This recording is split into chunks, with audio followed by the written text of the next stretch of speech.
So good afternoon and welcome to everyone. I'm Deborah Scheck. I'm a member of Chevy Chase at Home Board of Directors and the chair of the Guest Speakers Committee at Chevy Chase at Home. And today we have we will have a conversation with Ferrall Dietrich, who is a Section 3 Chevy Chase neighbor of mine, and maybe some of you, and an entrepreneur and owner of the Chevy Chase D.C. store called Core 72. We'll learn about her background, what inspired her to open the shop, and the ins and outs of starting a small business, and hopefully even a little bit more. Okay, so I just wanted to tell like a little anecdote about I met Ferrall in our neighborhood probably 15 or 16 years ago. And I remember after one summer, I went to, there was a pizza shop in Chevy Chase D.C. on that strip where they made par-baked pizzas. It's no longer there. I loved it. Yeah. Yeah, that was great. And I went in at the end of the summer. I remember it was sort of like a busy day. And at that point I had little kids and she had little kids. And the summer had been busy juggling, work and 3 kids. And I might've been pregnant with the 4th.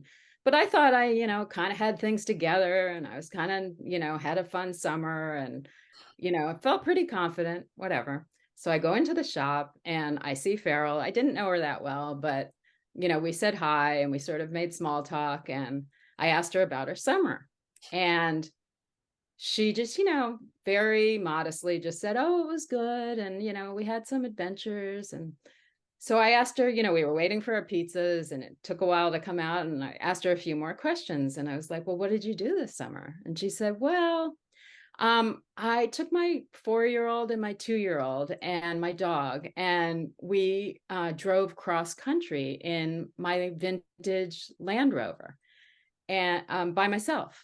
And for me, someone who gets lost, just going to Virginia, I mean, I was like completely blown away. So then she added that she had camped, maybe I'm remembering this incorrectly, but I don't think so, camped on a tent, put a tent like on top of her car and camp there. And sometimes her husband would fly out and meet them from time to time, but she was by herself with these 2 small kids camping and driving cross country. And anyway, I just thought she must be the most together, coolest, most adventurous person that I had ever met. So now, what you're dealing with as I That's very so true. I'll start with my like regular questions. But so Ferrall, you're a native of this area, and I know you've spent a lot of time abroad with your family. Tell us a little bit about, where you lived and what your family life was like growing up. Okay. Well, hello, everybody, and thank you for having me. This is such an honor, truly, to be even considered to, be able to speak to you guys. The organization sounds really amazing and remarkable. And, you guys are doing incredible work. So I'm honored to be here, especially on such a gorgeous day that you're all sitting here listening to me. But God, where to begin? So I grew up as the daughter of my father was in the Navy. He was a naval officer. And it was my brother and I and my parents, and we spent most of my childhood following him. So we moved around pretty much every 2 years, I would say. We did a number of stints abroad, a lot of tours abroad, mostly Europe, Italy. Was a tough life living in Italy for 6 years. We spent some time out west in Idaho, out in California. But we always, kind of every 2 years kept coming back to Washington, essentially. So DC was definitely home, and my parents still live in the same house we've had off and on for 50 years that they rented whenever we went abroad. But they they were, I mean, my parents were hands down my inspiration and for everything I've done in my life. And they were super adventurous. They still are, although a bit older, and adventurous and risk takers, and always just seem to do things a little bit differently. And every time I kind of reflect back on my life, it's because of the way they raised us. Case in point, you know, when we lived abroad, my mother always homeschooled us, and so that we could follow my father's ship to all the different ports. And she also drove an old vintage Land Rover, and she would drive all over Europe, from northern Scotland down to, over to Greece, to southern Italy, kind of everywhere, and would teach us out of the back of the Land Rover so that we could follow the ship and experience being in Europe and really living there. And we always lived off base. We never lived kind of on base. So we were immersed in the culture. And we did that pretty much until high school. So I would say up until 10th grade, we were living that kind of life. And then we came back here, and I ended up at visitation for high school, for 3 years of high school. And my brother ended up at Landon, and we've been here kind of off and on ever since. So that's definitely I look back, and it's the foundation for everything, including my trips across country. Yeah, it sounds like it. And how interesting to just be able to, in Europe, it's so easy to just go to all So easy. countries, Yeah. and the cultures are so different and Yeah. everything. Did you also get that sort of love of the outdoors and, kind of the adventure, I know that your family is always doing, really outdoorsy things and fun adventures. Did that come from that? So I would say, I mean, certainly we would spend a lot of time in the outdoors, but we lived in Idaho for a little while, and that sparked my love for the West Coast and California, certainly. But really, like, our love for the mountains and, kind of really camping and doing a lot of that stuff certainly came when I met my husband. And he had also lived moving around quite a bit throughout his childhood, but had spent a lot of time out west. And that was my first introduction really to the mountains of Colorado and Montana and Wyoming. And so kind of the blend of our two backgrounds inspired a lot of kind of, certainly heightened a lot of the outdoor experience and our love for that. And, as a family and as a married couple, we've done quite a bit, and it's just part of, we kind of motivate each other and spur each other on. So it's a combination of my childhood and Mike. And you pass that along to your boys as well. And we've passed that along to the boys, who are both out in Colorado for college, and they love it. And it's the mountains. And like you said, when they were really little, I spent 3 summers in between jobs when they were small, and spending those summers putting the tent on the roof and driving across country and logging probably 10,000 miles every summer. But it was hitting all the national parks and up and down the coasts. I mean, we would try to get as quickly as we could to basically Colorado, and then we slowed down. And then we just explored. Take it all in. Yeah. Yes. So we skipped the beginning and then just focused on the West. But we went different directions every time. So we went up north, up into Canada, Upper Peninsula, really just because I'd spent my whole life exploring Europe and living abroad and traveling, and I'd never done that in the United States. So it was a purely selfish 3 summers that I had with them doing that. Wow, that's just amazing.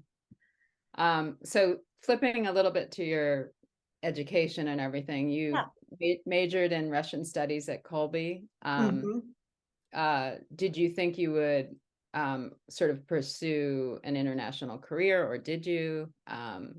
What was your plan?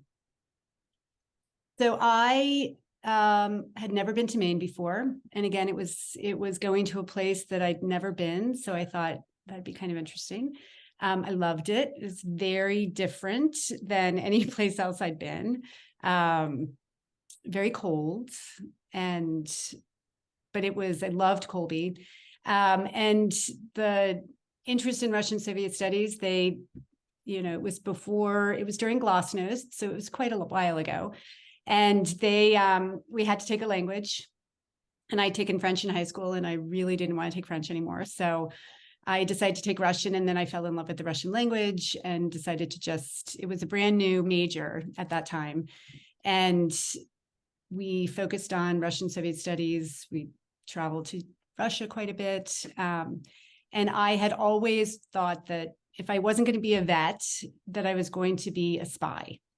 So that was my motivation to take Russian Soviet studies. Always thought that would be 100%. So in the summers, I worked at the CIA, and that's all I thought I'd do.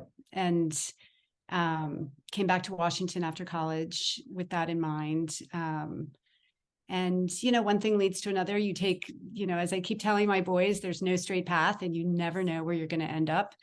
I did not end up doing that. I ended up on the Hill and pursuing international relations, but in a different way. But it was, no straight path in one's career for sure. And mine a perfect example of that.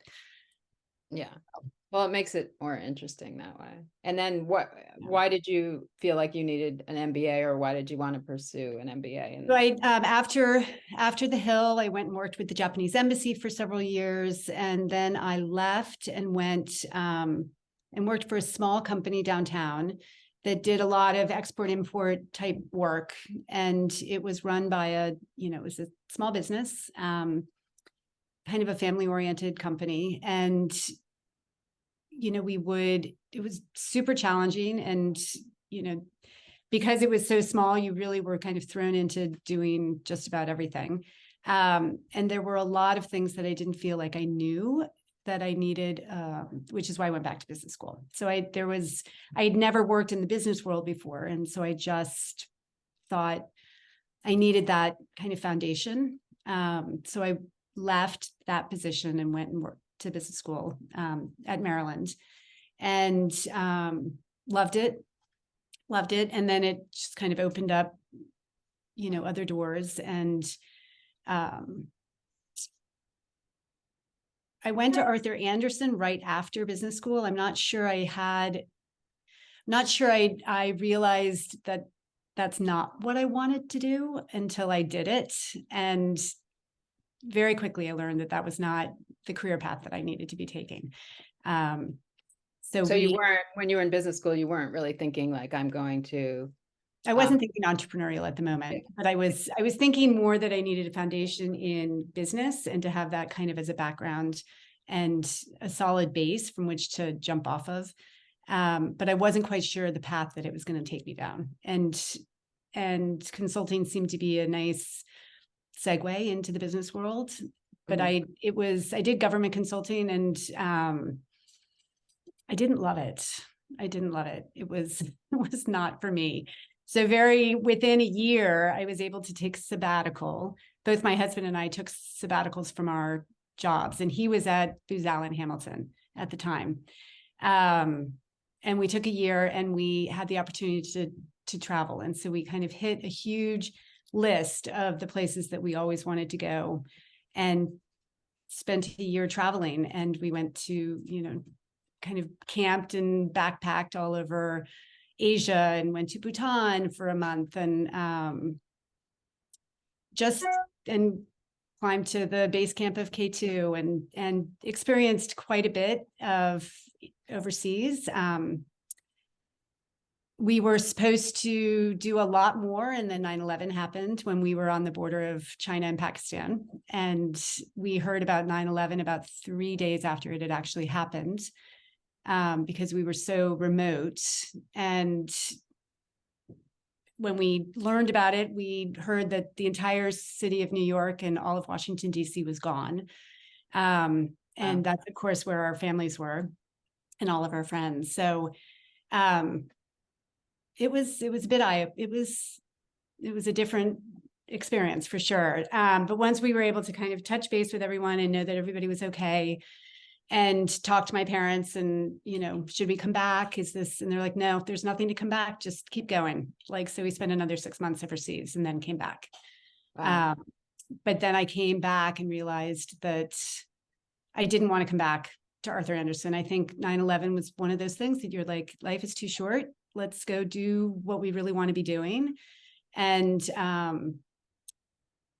it was also Enron had happened. And so the company kind of imploded. So it was a good time to go and start something totally different and do something completely new. So. And that you were still not up to opening your business. You went to the National. I went to the National Trust for Historic Preservation to do some nonprofit work. I really, really thought that was important and wanted to have that as an experience. Loved it. Became an EMT with the rescue squad in Bethesda. And both boys were born at that time too. So it was, there was a lot there going on. And, but I always knew that I wanted to do something for myself. And, it just took a little bit of time to figure out what exactly that was. And it took those summers of driving across country and seeing all those little stores and experiencing that kind of Western culture that inspired me to open the store. For sure. Yeah. Were you, I think you said before one time that, you kind of saw like in the West, like as we know, trends kind of, they start, from West and come East normally, like in fashion and that kind of stuff. You saw things that were happening like in California or clothes that they had or styles that they had and realized that, our community really didn't have access to the same kinds of styles and equipment and things. Is that right? So it was a little bit of that. It was more the feel and the experience of lots of the little shops, the mountain stores, the little shops out, in California for sure, but mostly like the mountain towns. Okay.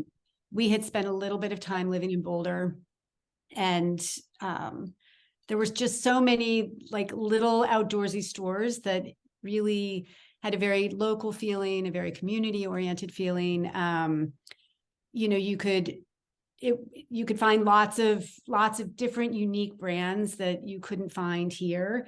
Smaller companies, a lot woman owned, local. So it was kind of trying to recreate that kind of experience here, because I'd always come back at the end of the summers and wish that there was someplace that I could go to find, this little bitty brand or this little company or, so it was more that than me being like, oh, I'm so fashion forward and all these brands that I know they're out there. I literally, my fashion sense is what I like. It has nothing to do, it has much less to do with trends. Right. Yeah. I mean, to start your store was very brave because, we're kind of more and more surrounded by these huge chains. Mm-hmm. And it's like the idea of having to, compete with the Lululemons of the world and all of that, because Lululemon was already kind of up and running when you started Course 72. And so what, how did you think about sort of going up against the bigger stores? So, when I started the process of thinking about opening a shop, I went through all those stages that one has to go through, that I think is important to go through. Writing a business plan, like sitting down and being thoughtful and disciplined about actually like, what is it that I'm trying to do and who are my competitors and how am I going to possibly afford this? And, does it even make sense? And who is the market? And all of those things that a business plan forces you to do. So we did do that. And, when I look at that competitor list, that they ask you to do, Lululemon was on there, but I never have really thought of them as a competitor. Because I couldn't possibly compete with companies like that. It just, what I wanted to do was just had to be very authentic to me and be something that I was really passionate about, and the brands that I was really passionate about, and that kind of sense of neighborhood and community, and I wanted to know the people that were coming through the door. So in that aspect, I never felt like I was competing with the big brands, that I was just doing something that hopefully people would like, the same things that I liked. And then I just really enjoyed the sense of, running my own shop, and the risks were my risks, and I didn't have to listen to anybody else, and the mistakes were my mistakes, and the decisions were my decisions. I mean, certainly my husband has been an incredible support throughout this whole process, but the competitors were perhaps in the category a competitor, but not necessarily. I've never felt that they were true competitors, if that makes sense. Yeah. No, I see that you're creating something very, very different and more different. oriented and everything. But some of the if someone's looking for yoga pants or whatever, they may be choosing to go to your store or the other store, kind of thing. Right. Absolutely. And I think that it's, certainly there are lots of choices, and they have, people can go online, and they can, online wasn't quite as prevalent when I first opened. It certainly is now, but that wasn't quite as strong a presence as it was when I first opened.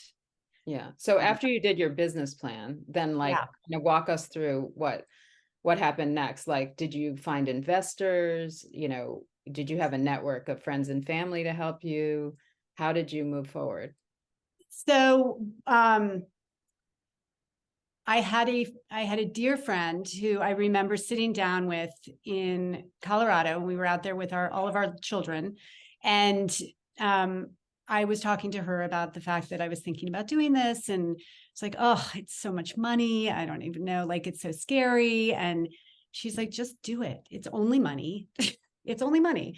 And just do it, because if you don't do it, you'll regret it for the rest of your life. You'll just never know. And nothing is permanent. Nothing is, just do it. And I was like, you're right. I should just do it. So that's when my husband and I decided to, together we wrote the business plan. And spent about a year and a half kind of laying the groundwork and thinking about the location and what might go into this. I'd never done retail before. I had no experience in this. I'd never even worked a cash register. So it was just day to day, like the discipline of having to learn the process. What kind of organization do I set up as? Do I set up as an LLC or as a C Corp or a S Corp? I mean, so many. There were so many questions, but I would say the business plan and then the location were the first two things for sure. And setting up as a business entity and registering as that. So it was the location. I always knew that I wanted to be in Chevy Chase. That we had used to live right around the corner on 39th and Morrison Street in Chevy Chase D.C. And I remember walking around that neighborhood with our boys when they were teeny tiny. And I don't know if any of you have experienced the Halloween that is there, but it was unlike anything else I've ever experienced. And all those businesses that are all women owned, and just this incredible feeling to that neighborhood, with Periwinkle and Judy at Periwinkle and Suzanne at Ketchcan and Mary at Full of Beans. I mean, all of these women who were my role models, and had a chance to get to know all of them and talk to them. And so I was like, this is where I want to be. I looked at a lot of places in DC, but that was where I kept coming back to. And Mary at Full of Beans had decided at that point that she was going to move locations and move around the corner. And so she let me know, and she put a good word in with the landlord. And so with our business plan and Mary's, blessing, we were able to get the space that we're in now, which is, down near the Starbucks. But it certainly takes a village, and that group of women in that neighborhood were really important to me. And the neighborhood cannot be replicated. It's so amazing. So once we found the location, then it was just a matter of building the store and figuring out how to navigate all of the Washington, D.C. government, just the network of things that you have to navigate, all the licenses you have to get. And I found that the best way to navigate any of it is to actually go down and face-to-face talk to somebody in whatever department you have to deal with within the DC government. Just go down and talk to them, because face-to-face is, as opposed to picking up the phone, like literally going down and sitting for hours waiting to talk to somebody. And then things happen so quickly. But if you try to pick up the phone and talk to them, because you make that connection with them, and they think you make that connection, and they're like, oh, this is a real person. So it's quite amazing. It actually really works. And then it was, getting all of that side of it, and then figuring out the brands, and touching base with all of the companies that I wanted to bring in, and convincing them that we would represent them well, and that we could sell them. And so that was another aspect of it. And then raising the money to make this happen. And that was probably one of the more challenging aspects of the process. So we ended up, going down the SBA route. We ended up going to banks. But unless you have experience, or you have a background in this, nobody will give you any money at all, especially back then. Nobody will give you any money. The banks were like, well, we'll give you $100,000 if you invest $100,000 into the bank. And I'm like, well, that doesn't. Yeah, if I had that. Right. That seems a little counterintuitive. Yeah. So we took money out of our savings to provide the capital that we needed to be able to start.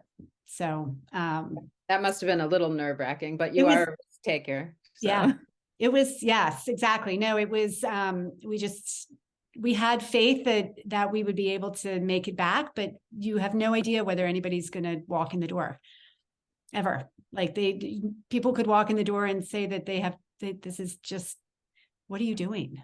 And yeah. So it was scary. Was there ever a point where you kind of doubted your path, or felt like, sort of desperate or worried? Or I think so it took many years for me to finally pay myself. So I would say that the best words of advice that was somebody that gave me, and he had worked in small business for years and years and years. And he said, it takes at least 6 to 7 years to get established and to have it kind of all fall into place. So you just have to be patient and have faith that it's going to work out, but it's not a fast process. And I would say every single year that I've been open, there's been some challenge that I could not have predicted. We live in Washington, so there's always something that is coming up. There's, there's politics, there's riots, there's always something that seems to have an impact on our business, weather. The pandemic was the issue.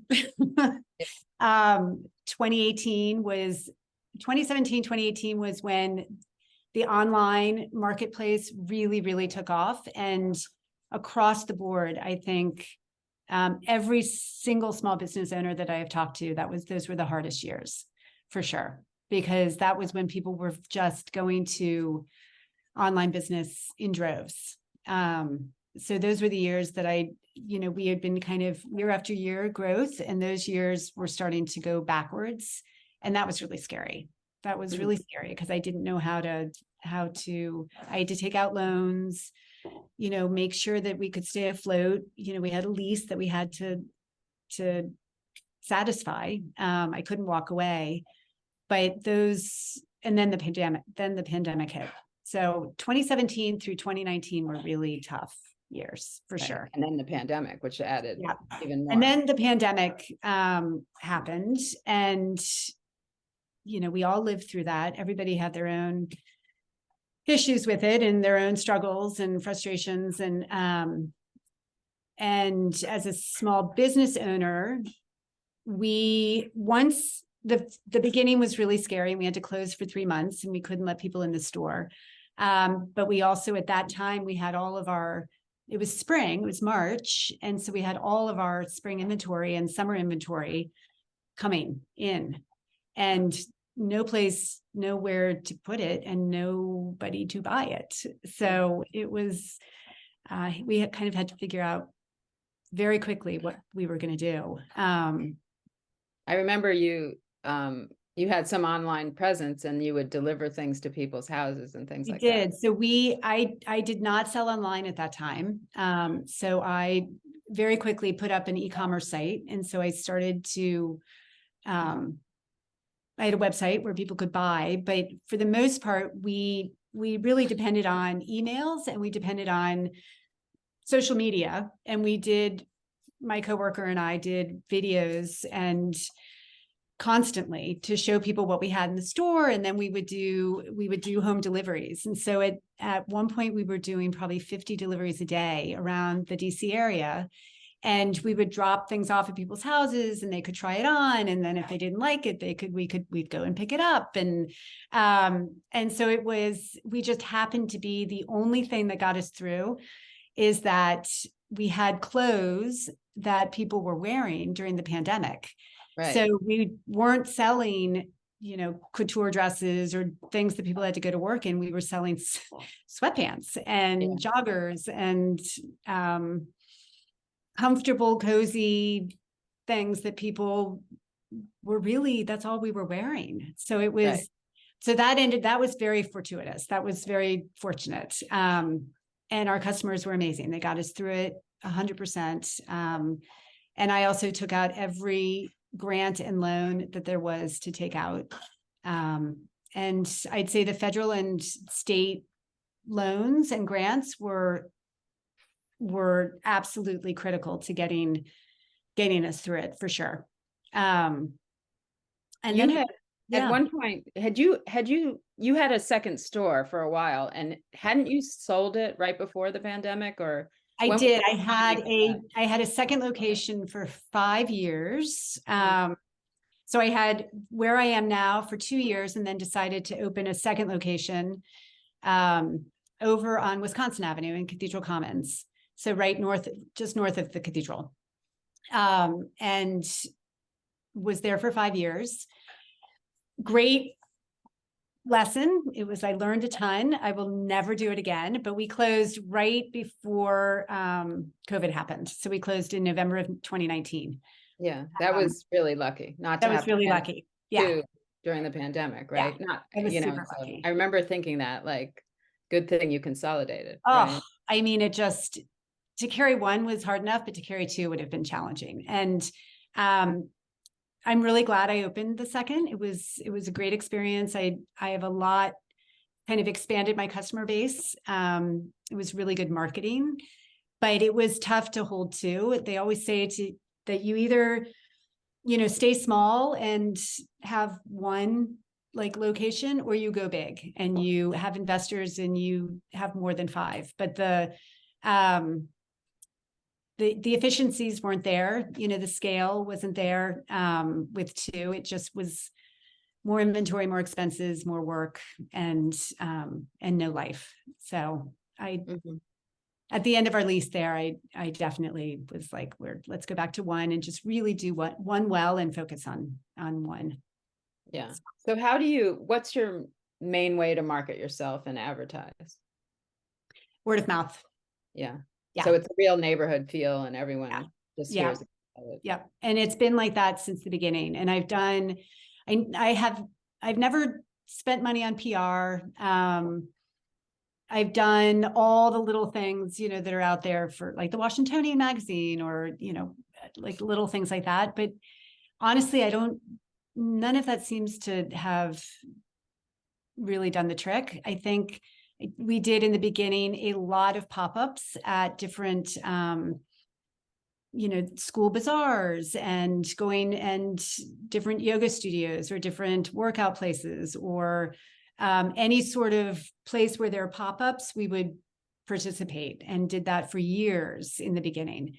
And that's kind of word of mouth as well, getting the word out. And slowly but surely it grows, but it takes a long time. Yeah, it probably helps that, you're well known in the community and people like you, and there's just Well, I don't know no, about, I mean, there's just an yeah, association, yeah, that is positive. And I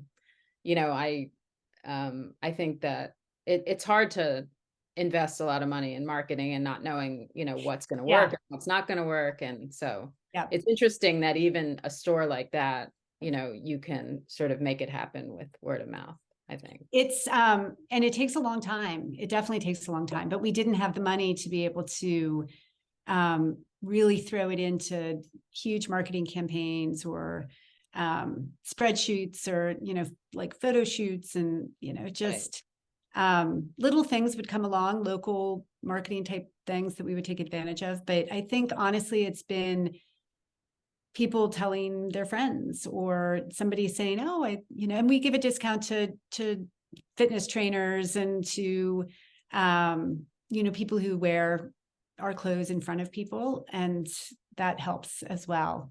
But it's definitely word of mouth, and that's the way I wanted it to be, because then it's genuine, and it's like people want to be there because they want to be there, not because, You tricked them into it or I something. tricked them into it. Right. Yeah. So are you, like, your store always looks so good and the windows inviting? Like, are you a creative person, or do you hire someone to do all of that? So we do it all ourselves. I have a wonderful girl who works with me. Her name is Zoe, and she's been with me for 6 years. And I hired her when she was a sophomore, junior in college at American University. And she just came to work part-time, and she's she's never allowed to leave. She's been with me ever since. And she's the one who does all the windows. She's really, really good at it. And she's a really nice balance. I think having the right person and the right people that work there and work with you I mean, we all know that, like, makes the difference. It's huge. And I just was so fortunate to find her, because she's got a following, like, people just love her, and she's so inviting and warm and comfortable to be with. And we're brutally honest, if you come in and you're like, does this look good? And we're like, no. It's appreciated. Definitely wouldn't buy that. Why don't you think about this or find this, and we'll send them online and, send them to other places, because it's, at the end of the day, we're one big family, and, in a neighborhood, and you want to trust people, and it needs to be authentic. And she's very much like that. So, but she's the one who's, between the two of us, I do a lot of the store merchandising, and she does the windows. So it works really well. Who else works with you? That's it. So just okay. So for a while you had more like teenagers kind of. In the summer, I'll have summer help. So in the summer, a lot of girls from the neighborhood work with us. We have one girl who's helping out on Saturdays. Typically they're end of high school, college, and have been coming in with their moms for a long time. So it's, that's really, it's nice. It's really nice. And it's nice to have the extra help. But right now it's just Zoe and I, for the most part. And you carry men's things as well. When did you start carrying men's clothing? We started carrying men's things about 4 years ago, 4 years ago, 5 years ago. And it's a very small section, very small, but we have a lot of guys who come in and pick up a t-shirt or pick up a button down or something like that. And then that does particularly well over Father's Day and the holidays. But we've grown a lot, like evolved a lot. When I first opened, we were just a, technical women's outdoor, the name Core 72 is, core is like your strength, and 72 was the year Title IX was established. And so it was the idea of kind of strength of power in women in athletics and beyond.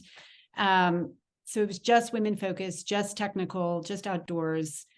And now I'd say we really have the beauty of a small business is you can change, you can evolve as the market evolves, and as you listen to your customers and you're like, oh, I wish you had more of this or more of that, or and so we're really like lifestyle and kind of casual and just a little bit of like, a little West Coast meets East Coast. And so the technical outdoorsy aspect has faded away for sure. And maybe that's just because that's how I've grown too.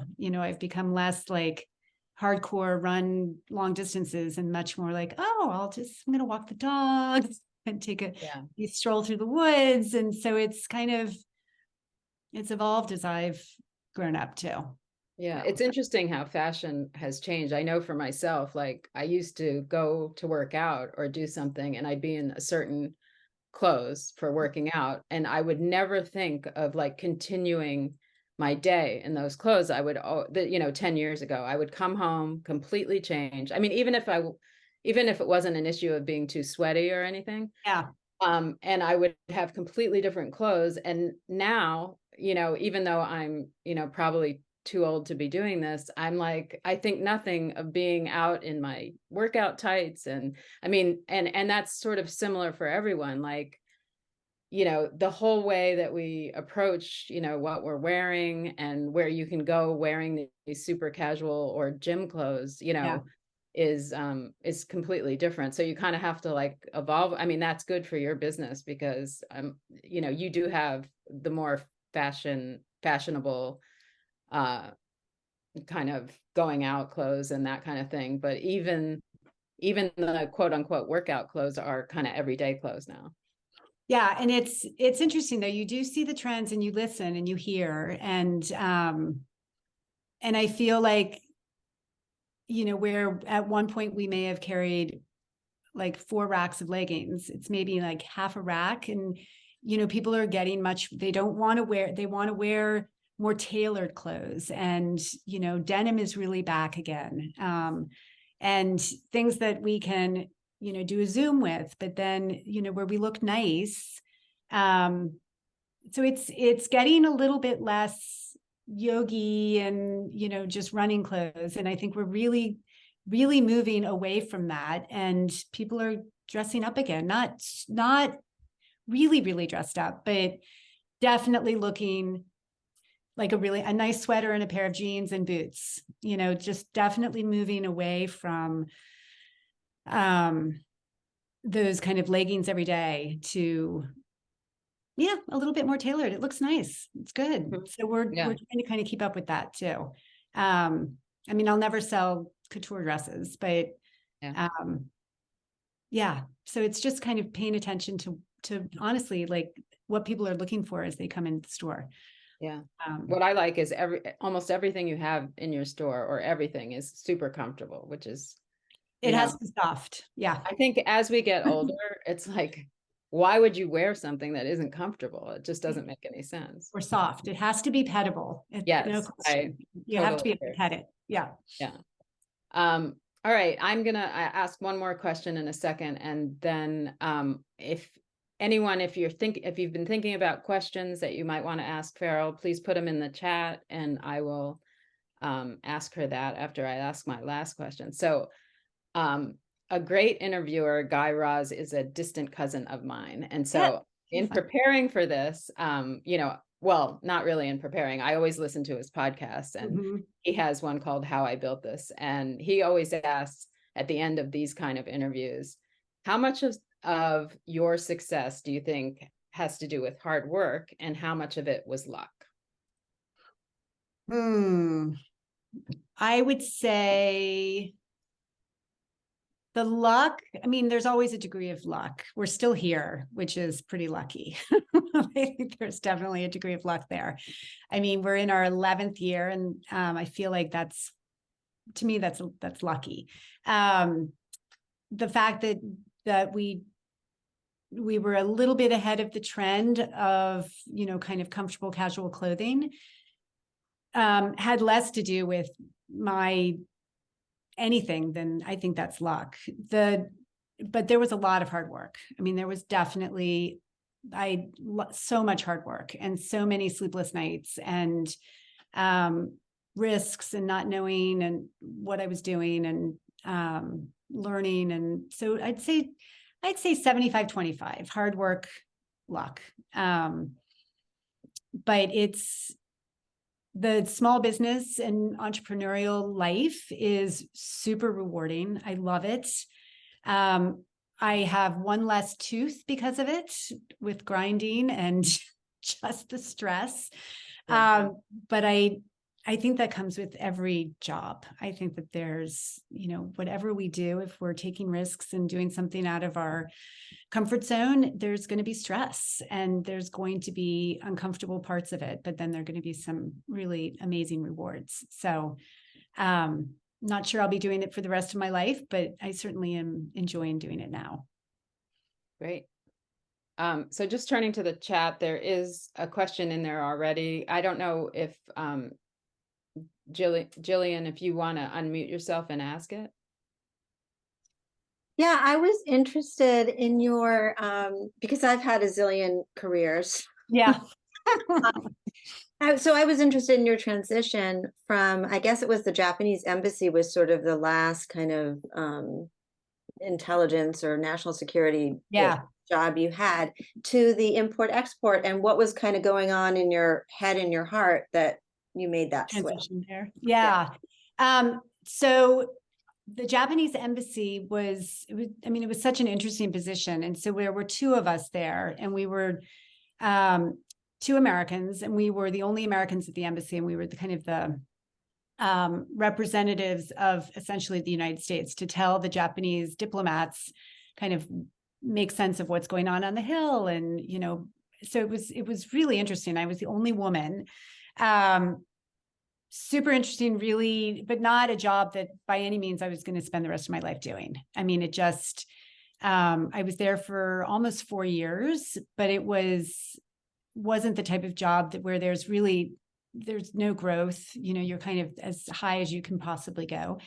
So I started looking around, and the opportunity to work for this small company down in Washington came across my desk, and it was doing something I had never done before. And it was working primarily with Turkey. And so it was going to require a lot of travel to Turkey. And there was a degree of national security involved in it, but it just was different. So really interesting. And it just, again, I think it was one of those things where I wasn't looking for it, but as I started to kind of put the word out and think about it, it came along. And, God, what was I? I was probably 30, and you're like, oh, that sounds awesome. Let's do it. So, young enough to make those kind of jump off and take a risk. So, and then as I tell my boys, I'm like, you have no idea where this path is going to lead you. There's no way we could possibly predict that, we're here when we were 22. So that's, I think, like it's so much fun to have, that kind of, professional history. I think it's really interesting. Yeah. Tried different things and try different things. Challenges. Yeah. Yep. See where it leads you. 61. So we'll see. Exactly. And I'm 56. So it's, it definitely, and it's not ending. Who knows what's ahead? Yeah. No. Does anyone else, someone asked if the recording will be shared with the participants. I think the answer to that, Kristen, correct me if I'm wrong, that it will be posted eventually on our website, on Chevy Chase at Home's website. Yes, that's correct, Deborah. It'd actually be on our YouTube channel. Okay. Does anyone else, before we sign off, does anyone else have a question? If you do, you can just unmute yourself and ask it.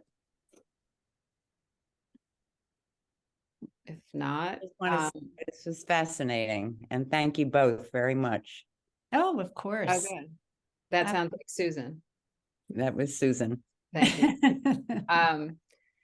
I have a quick question on how much of your sales are, is it just like a cumulative type of thing in terms of you just, different amounts from different people versus like kind of core customers who were like, outfit me for the season and just with, really large, purchases or whatever. Oh, like, that's or interesting. just random people, like Yeah. imagine it's some amount of regulars, but even if they aren't, Yeah. like how does that divide up? Yeah, that's interesting. It's, I'm always amazed every day somebody new comes in the store, which is fascinating to me. I think that stretch of Connecticut Avenue, Connecticut Avenue itself is so busy that people stop in this. Being next to a Starbucks is huge, huge. So we do have new customers every day. We have a lot of repeat customers. So I do have, certain people who will come in every week because we turn over very quickly our inventory. So we try to always have things that are new every week. So we do have repeat customers that come in and just check in, and they may buy, they may not, but they're in the neighborhood, they're getting a cup of coffee, they're going to just stop by, or they just stop by to say hi and talk. I would say, we have, a few people, say 4 times a year, who make some really big purchases, but for the most part, it's small. It's, little, it's just volume. And, we're a small store, so we don't need, 75 people to walk through the door. And,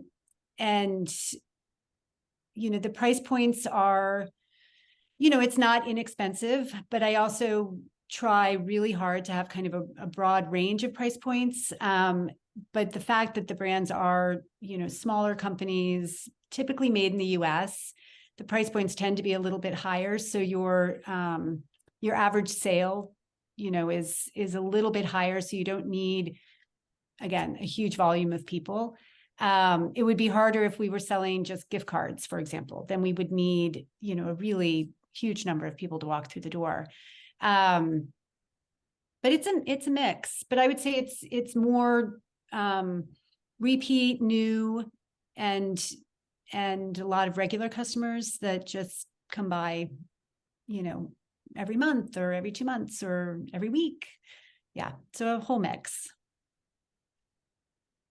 And she has a good sale every couple or two, is it twice a year or more? Twice a year we do a sale. And then you're packed for that sale. Yes, and then the line is up the street. Yeah, it's awesome. So much fun. And I'm always an open book on the small business side. I'm always there. So. Okay, well, we'll wrap it up. Thank you so much, Ferrall. It was so interesting to talk to you. Of course, absolutely. And I just want to invite everyone to check out Chevy Chase at Home as well. Thank you for joining us for this speaker series, and check out our website and our YouTube. And I hope everyone has a great day. Thank you, Deborah.